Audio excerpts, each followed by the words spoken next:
میں فلسطین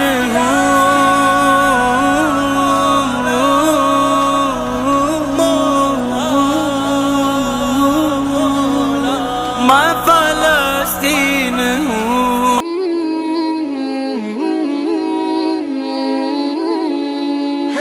الصلاة والسلام على سيد الرسل وخاتم الأنبياء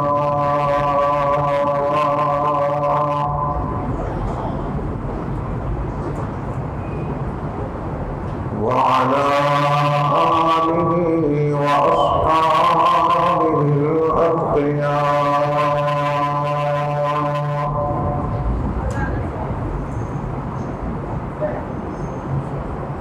أما بعد فأعوذ بالله من الشيطان الرجيم.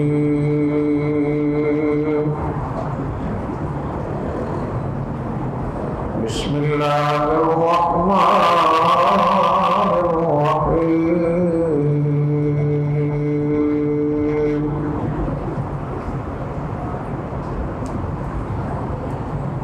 يا أيها الذين آمنوا من يرتد منكم عن دينه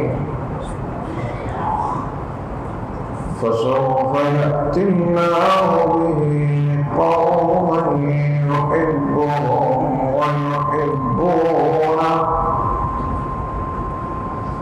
أذلة على المؤمنين أعزة على الكافرين يجاهدون في سبيل الله ولا يخافون لومة لائم ذلك فضل الله يؤتيه من يشاء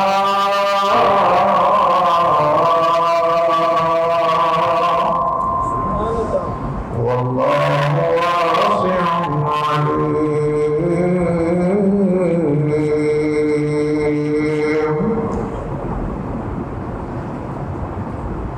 قال النبي صلى الله عليه وسلم من يرد الله خيرا يفقهه في الدين.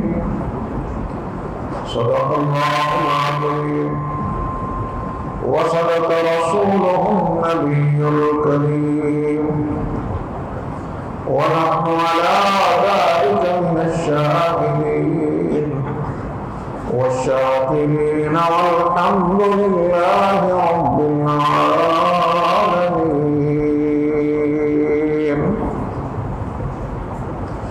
اللهم صل على سيدنا ومولانا محمد وعلى آل سيدنا ومولانا محمد وأصحاب سيدنا ومولانا محمد وبارك وسلم وصل عليه.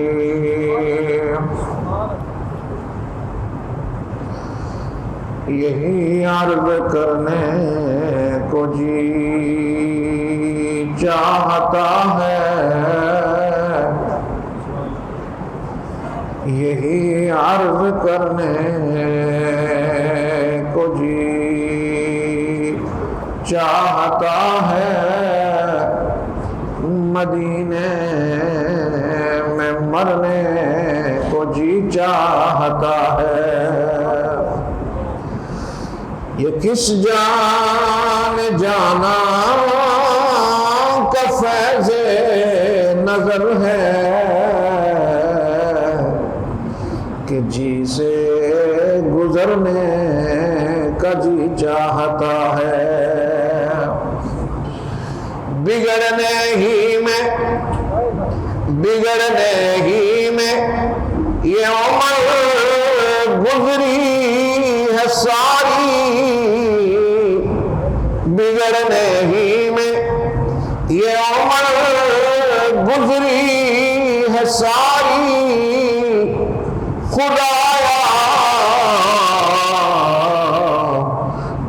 سنورنے کو جی چاہتا ہے۔ اللہم صلی علی محمد قل عبدی اللہم صلی علی محمد وعلی آل محمد کما صلیت علی ابراہیم وعلی آل ابراہیم انکا حمید مجید۔ اللہم بارک علی محمد وعلی آل محمد کما بارکت علی ابراہیم وعلی آل ابراہیم انکا حمید مجید۔ قابل تکریم و توقیر بزرگان محترم، متاع عزیز، میرے نوجوان بھائیوں، ایک طویل عرصے کے بعد آپ کے اس علمی، دینی، روحانی مرکز میں حاضری ہوئی۔ یوں ویسے لاہور آنا کم ہوتا ہے اور یہاں جب کبھی آتے ہیں تو بہت سارے مہربانوں کی محبتیں، مودتیں دعوت دے رہی ہوتی ہیں، لیکن قاری صاحب کے ساتھ ہمارا ایک بہت دیرینہ تعلیمی دور کا ایک تعلق ہے، تو ہم ان نسبتوں کی لاج رکھتے ہوئے یہاں حاضر ہوئے۔ اللہ وحدہ لا شریک ہماری ان چند منٹوں کی حاضری کو قبول فرما کر دارین کی سعادتوں کا ذریعہ بنا دے۔ آج یہ بھی عجیب بات ہے کہ آپ سے ملاقات ہو رہی ہے ایک ایسے دن میں کہ آپ پورے پاکستان میں فلسطینیوں کے ساتھ اظہار یکجہتی کیا جا رہا ہے۔ آج قبلہ اول کے لیے مسلمان اپنے جذبات، احساسات کا ذکر کر رہے ہیں۔ آج پورے پاکستان میں ساری جماعتیں اپنے اپنے انداز میں فلسطینی بھائیوں کے ساتھ جہاں اظہار یکجہتی کر رہے ہیں، وہاں اسرائیل کی بہیمانہ، سفاکانہ پالیسی اور اس کے شنی اقدام کی بھرپور مذمت کر رہے ہیں۔ لیکن کیا صرف احتجاج کرنے سے فلسطین آزاد ہو جائے گا؟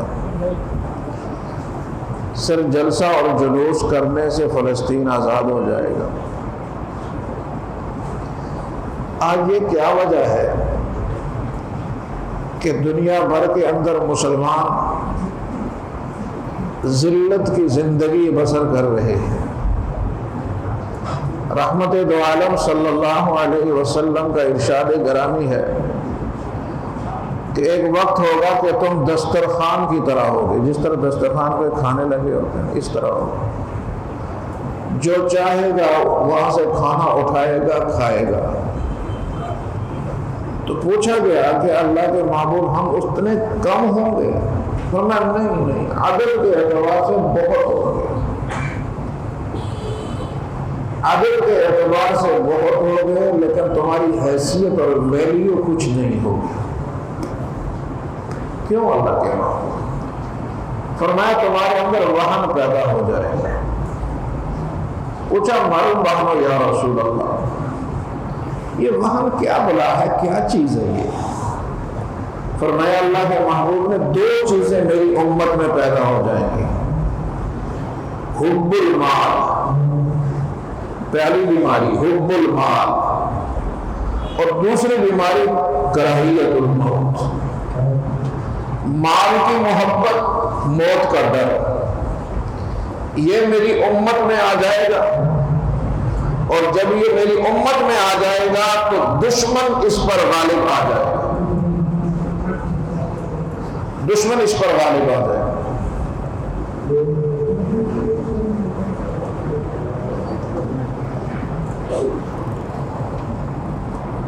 ایک وہ زمانہ تھا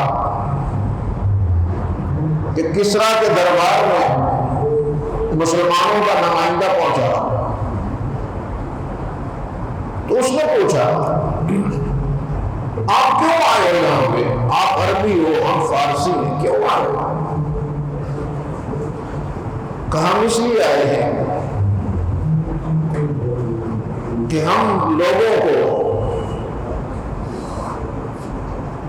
کی عبادت سے نکال کر اللہ کی عبادت کی طرف لے جائے۔ کہا تمہیں پتا نہیں کہ ہمارے پاس اتنے اسباب ہیں، اتنی فوج ہے، یہ کر سکو گے؟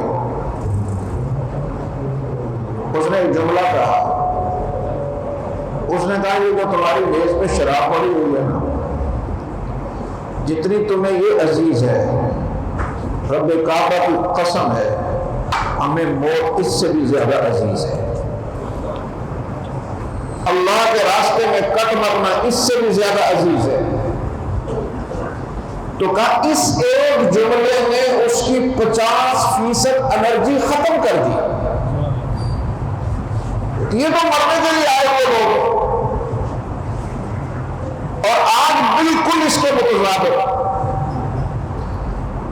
حب بھی ایسی ہے، نبی کے ساتھ محبت دیکھو تو ایک دن بنا لیا، حسین کے ساتھ محبت دیکھو تو 2 دن بنا لیا، اور کسی ملک کے ساتھ محبت دیکھو، کشمیر کے ساتھ، فلسطین کے ساتھ 1 دن احتجاج کر کے ہم سمجھتے ہیں کہ بس ہوتا ہے۔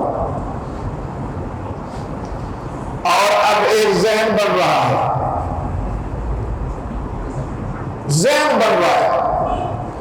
اور وہ ذہن بہت اہم بات یہ سمجھانا چاہتا ہوں۔ یہ جو لبرل لوگ، یہ جو مغربی دانشگاہوں میں، دانشگاہ اسے نہیں کہہ سکتے، اسے عبرت گاہ کہیں گے، ان سے مستفید ہونے والے، ان کا نعرہ یہ ہے کہ فلسطین تو عرب میں ہے، شام میں ہے، عربیوں نے تسلیم کر لیا ہے، ہمیں پاکستان میں اتنی کیا ضرورت پڑی ہوئی ہے اس کے ساتھ پنگا لینے کی؟ یہ سوال ہو رہا ہے کہ نہیں ہو رہا؟ ہمیں کیا ضرورت پڑی؟ عربیوں نے تو اسے تسلیم کیا ہوا، عربی بول نہیں رہے اور ہم ہیں جناب کے جناب پیچھا چھوڑ نہیں رہے۔ میرے بہت ہی قابل احترام دوستو، یہ جو انسانی جسم ہے یہ تضادات کا مجموعہ ہے۔ آنکھ دیکھتی ہے، سونگتی نہیں ہے، زبان چکھتی ہے، بولتی ہے، دیکھتی نہیں ہے، کان سنتا ہے، دیکھتا نہیں ہے، ہاتھ پاؤں کے اپنے اعمال، ناک جسم کے اپنے، سر کے اپنے، پیٹ کے اپنے، تضادات کا مجموعہ ہے۔ چوٹ سر پہ لگی، سب سے دور پاؤں ہے، پاؤں اسے لے کر ہسپتال پہنچتا ہے۔ ایسا ہی ہے، وہ کہے کہ اتنے دور چوٹ لگی ہے، مجھے کیا ہے، سر جانے تو یہ جانے، لیکن نہیں، پاؤں چلتا ہے، ہاسپٹل پہنچاتا ہے، زبان وکیل بنتی ہے کہ جی سر میں یہ پرابلم ہوا، یہ ہوا، یہ ہوا، اور پھر ہاتھ جیب میں جاتا ہے، اس کی فیس ادا کرتا ہے، پورا جسم اس سر کی تکلیف کے لیے جمع ہو جاتا ہے۔ پاؤں میں زخم آ گیا، آنکھ برسنے لگتی ہے، زخم پاؤں میں آیا، آنکھ کیوں برستی ہے؟ اس لیے کہ اسے درد محسوس ہو رہا ہے پاؤں کا۔ یہ ان چیزوں کے درمیان، جن کے درمیان بظاہر کوئی ربط نہیں ہے، تضادات کا مجموعہ ہے، ان تضادات کے مجموعے کو کون سی چیز ہے جو جوڑنے والی ہے؟ ان تضادات کے مجموعے کو جوڑ ڈالتی ہے روح، ان تضادات کے مجموعے کو جان ڈالتی ہے، جوڑ ڈالتی ہے، اسے کہتے ہیں روح۔